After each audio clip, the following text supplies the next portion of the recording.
same subject. Madam President, tomorrow, Wednesday, will be a unique moment in congressional history. Throughout the many years of our country, leaders from dozens of countries with all kinds of political backgrounds and persuasions have been invited to address a joint session of Congress. To the best of my knowledge, however, tomorrow will be unique in bringing Prime Minister Netanyahu to address a joint meeting of Congress. It will be the first time in American history that a war criminal has been given that honor. Frankly, this invitation to Netanyahu is a disgrace and something that we will look back on with regret. With this invitation, it will be impossible, with a straight face, for the United States to lecture any country on earth about human rights and human dignity. Madam President, as you well know, along with Hamas leader Yahya Sinwar and several others, Prime Minister Netanyahu has been credibly accused of war crimes by the International Criminal Court, the ICC. That court may soon issue arrest warrants for Sinwar and Netanyahu. The case against Sinwar and his Hamas accomplices are clear. They were organizers of the horrific October 7th terrorist attack on Israel that began this war and involved the mass murder of 1,200 innocent men, women, and children, the taking of hostages, and sexual violence. These war crimes are well documented, and very few people would dispute the merits of these charges. The ICC's prosecutors' charges against Netanyahu are also well-founded. The charges focus on the starvation of civilians as a method of war, as well as intentional attacks against the civilian population. Specifically, the prosecutor says that Netanyahu is responsible for, quote, depriving civilians of objects indispensable to their survival, including willfully impeding relief supplies as provided for under the Geneva Conventions, end of quote. A separate UN independent commission of inquiry likewise found that both Hamas and the Israeli military have committed war crimes since October 7th, leading to widespread civilian deaths. The commission said the Israeli military's, quote, intentional use of heavy weapons with large destructive capacity in densely populated areas constitutes an intentional and direct attack on the civilian population, particularly affecting women and children, end of quote. Madam President, I think we all agree that Israel had the right to defend itself against the horrific Hamas attack on October 7th. But Netanyahu's extreme right-wing government has, since that attack, waged what amounts to a total war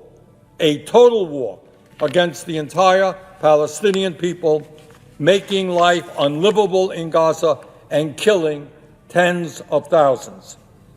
These actions have trampled on international law, on American law, and on basic human values.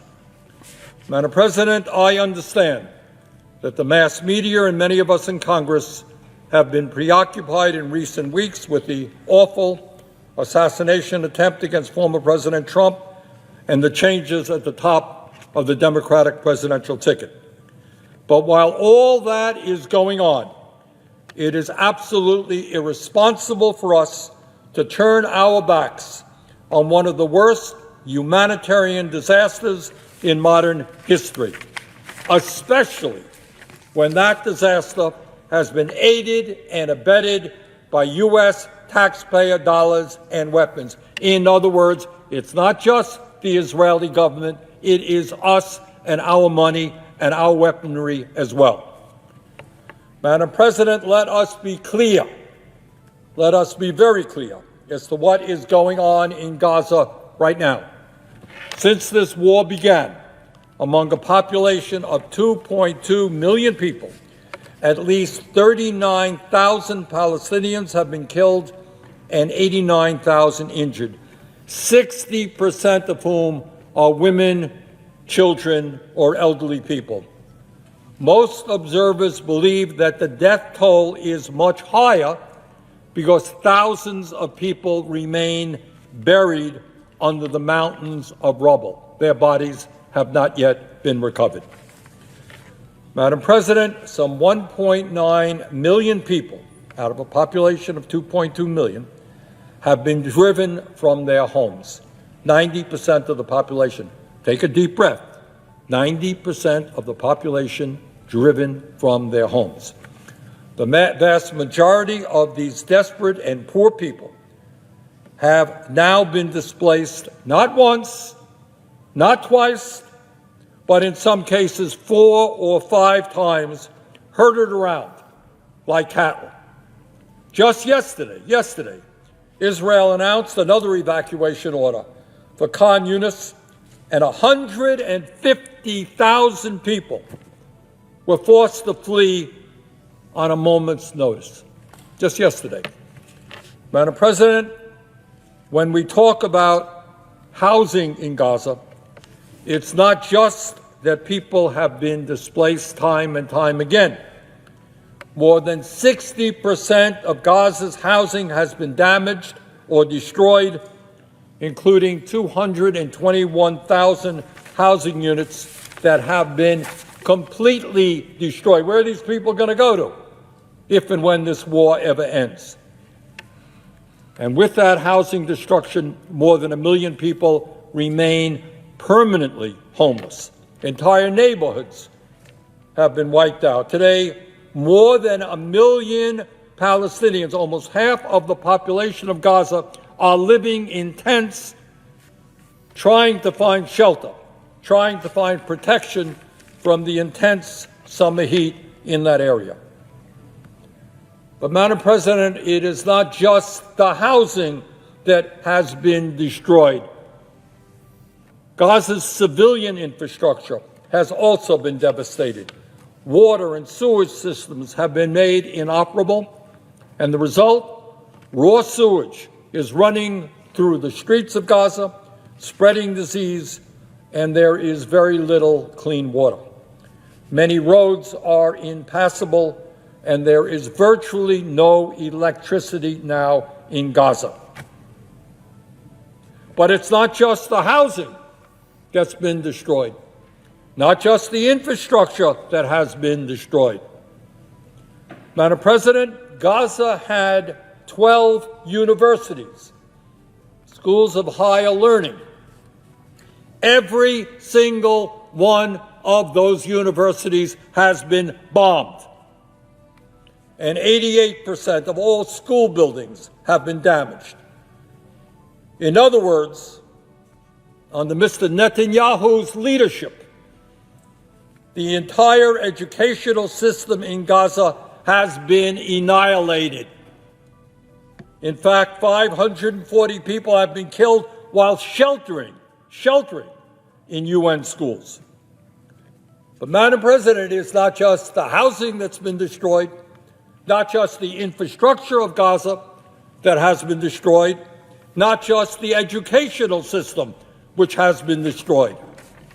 At a time when almost 90,000 people are dealing with war-related injuries in Gaza, including many, many children have lost their arms and their legs, who are suffering all kinds of diseases.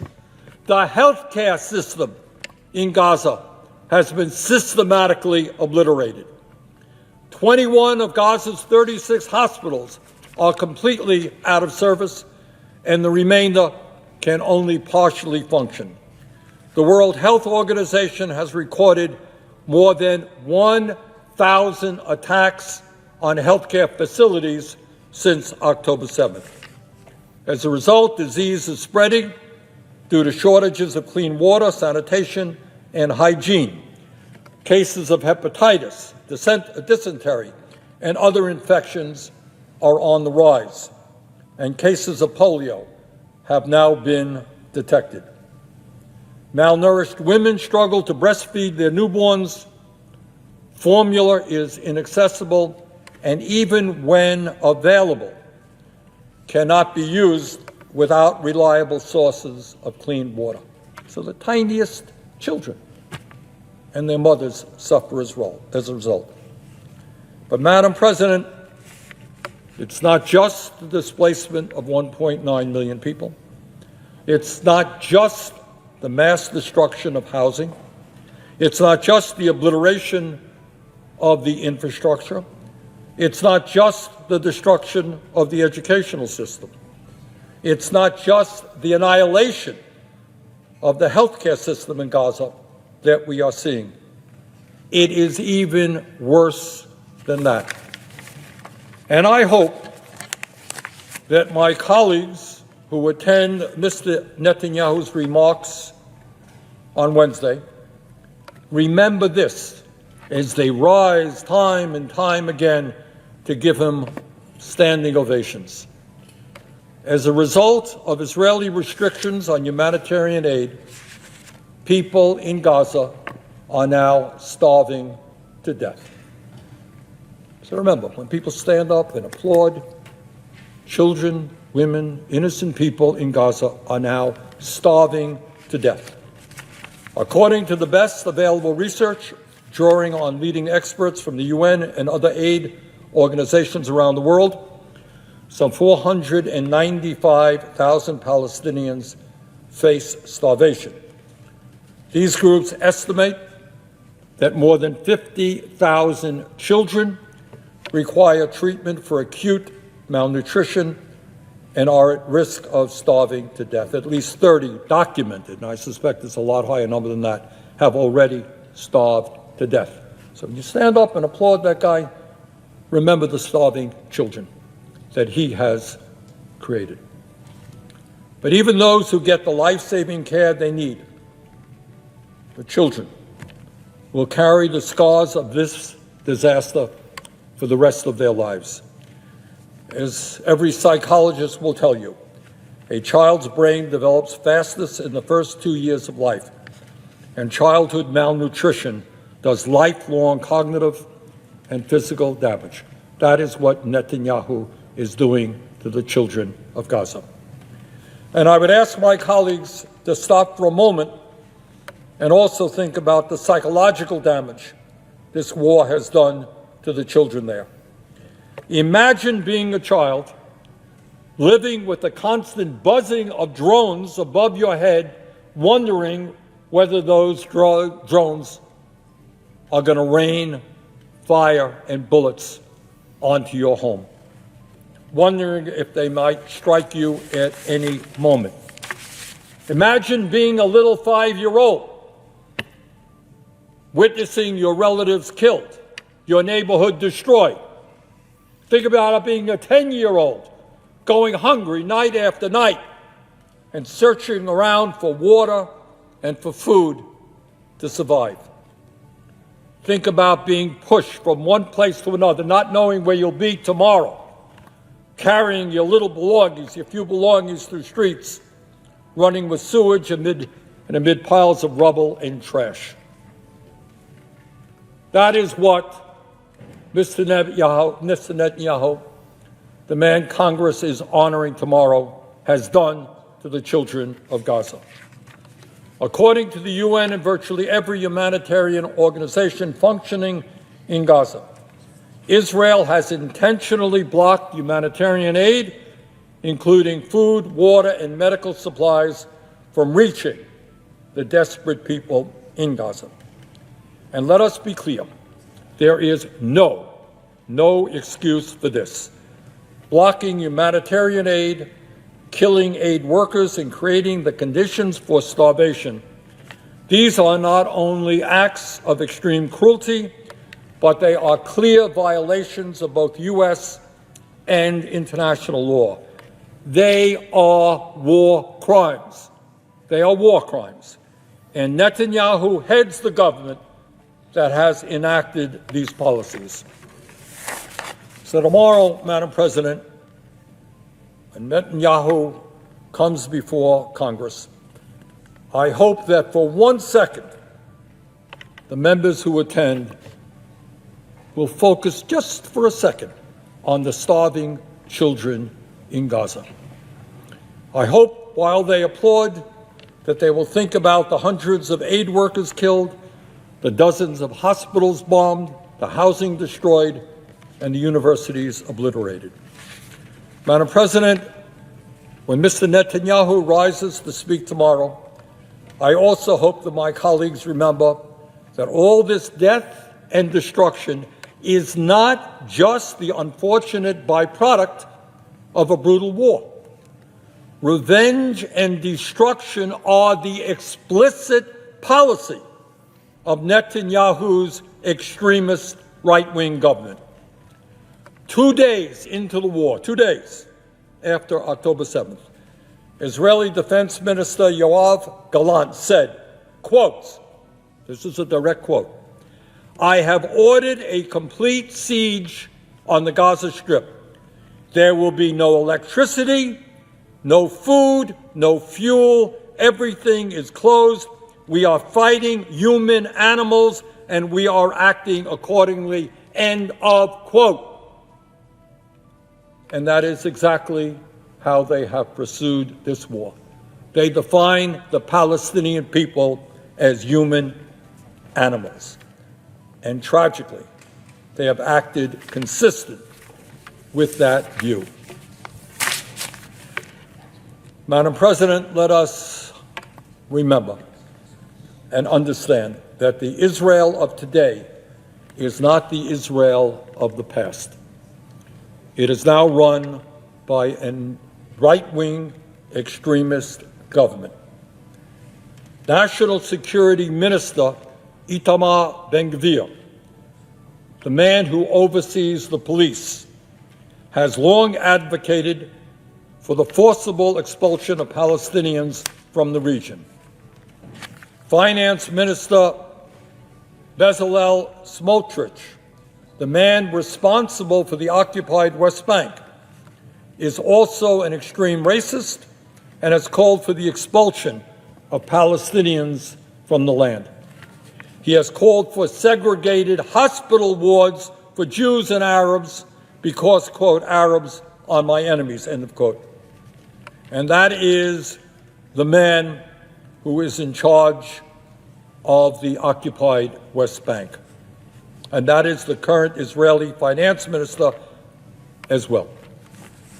Madam President, it should come as no surprise that this extremist government, in addition to destroying Gaza, has overseen record Israeli settlement in the occupied West Bank in violation of international law and commitments to the United States. Israeli forces and vigilante settlers have killed more than 500 Palestinians in the West Bank since October 7th, including 131 children. Just last week, the International Court of Justice issued a ruling on the Israeli occupation of the West Bank. A panel of 15 accomplished judges from around the world confirmed what most of the world has long known: that occupation is illegal and must end. I know that there are some here in Congress, not many, but some, who have condemned Netanyahu and his extremist government. But condemning Netanyahu is not enough. We cannot condemn a prime minister who the ICC considers to be a war criminal, while at the same time continuing to provide his government with tens of billions of dollars in military aid. That is hypocrisy at its worst. Just today, Madam President, I'm happy to say that 7 major trade unions here in the United States, including the Association of Flight Attendants, the American Postal Workers Union, the International Union of Painters, the National Education Association, the Service Employees International Union, the United Auto Workers, and the United Electrical Workers, some of the largest unions in America, representing some 6 million workers, sent a letter to President Biden calling on him to immediately halt all military aid to Israel. And they are absolutely right. Netanyahu is a right-wing extremist and a war criminal who has devoted his career to killing the prospects of a two-state solution and lasting peace in the region. He should not be welcomed to the United States Congress. On the contrary, his policies in Gaza and the West Bank should be roundly condemned, and his right-wing extremist government should not receive another nickel from U.S. taxpayers. Thank you, Madam President, and I yield the floor.